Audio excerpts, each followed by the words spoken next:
Welcome to the foothills of southern Alberta. Over the last 10 years, the preventative education facilitators of Rowan House Emergency Shelter have gotten to know the region quite well.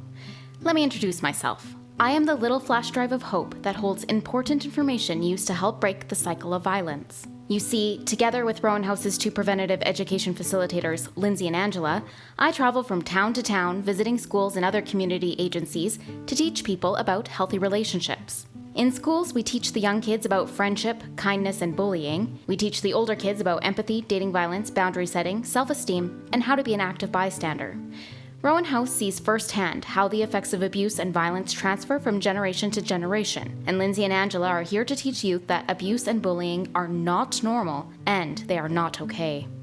I am the little flash drive that holds all of their presentations. Today, Lindsay and I are headed to a grade 8 class in Westmount School in Okotoks. When we arrive, Lindsay plugs me into the classroom smartboard and fires up her presentation.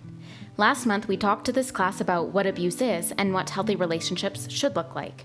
Lindsay reintroduces herself and asks the class if they remember some examples of healthy relationships. Respect, trust, communication. Kids shout out the answers. That's great, she says. Well, today we are going to talk about bullying and the importance of empathy. I watch as Lindsay clicks to the next slide listing some facts. 75% of people say they have been affected by bullying, she reads. Verbal and cyberbullying tend to increase in the junior high years. I watch as a number of kids in the room nod their head understandingly. Bullying is happening. Lots of students we talk to tell us about the negative way they've seen others be treated or how they themselves have been treated. But you know what, guys? If we take a second to think about our own actions toward others, if we think of empathy and kindness, we can be part of changing those stats.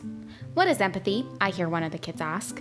Well, let me tell you, Lindsay says. Empathy is being able to recognize other people's feelings and imagining what it might feel like to be in a similar situation as them. It's about putting yourself in someone else's shoes, she explains. Lindsay clicks to the next slide and plays a video to further demonstrate her point. After the video ends, Lindsay gets the kids thinking about why it may be hard to have empathy for others. When someone is very different from you, someone says. Yep, that could be one reason, Lindsay agrees. What else? You might not know them very well, someone adds. Yep, that too. Lindsay nods her head and changes the slide. What we think we know about someone and what someone's life is actually like may be very different. It may be surprising how similar you actually are. I watch as Lindsay pulls out some sheets of paper and starts handing them out to the class. She gives them instructions for an activity called Stand for Your Classmates. Don't write your name on this piece of paper. It's meant to be completely anonymous, she explains. Read through each of the statements and put a check mark to any that fit for you. Then fold the sheet closed and bring it up to this basket at the front. Students get busy filling out the survey, listing different scenarios that could have happened in their life. I can see some of the kids' faces turn serious. It's not always easy to admit some of the hard things you've been through, even anonymously. Once everyone has completed their survey and handed them in, Lindsay mixes them up and hands them back randomly. Now I'm going to read out each statement, and if the box is checked off on your classmate's sheet you now have, I would like you to stand up. Everyone good? Everyone responds in agreement. The first one, I have moved schools several times. No one moves. Okay, my parents are divorced. 4 students stand up and their classmates seem surprised. Next question, I don't like the way I look. This time, 7 students stand up and I can see the vibe in the room begin to change. Now this one, I have been bullied. This time, nearly the whole class stands up and students look around at each other in amazement.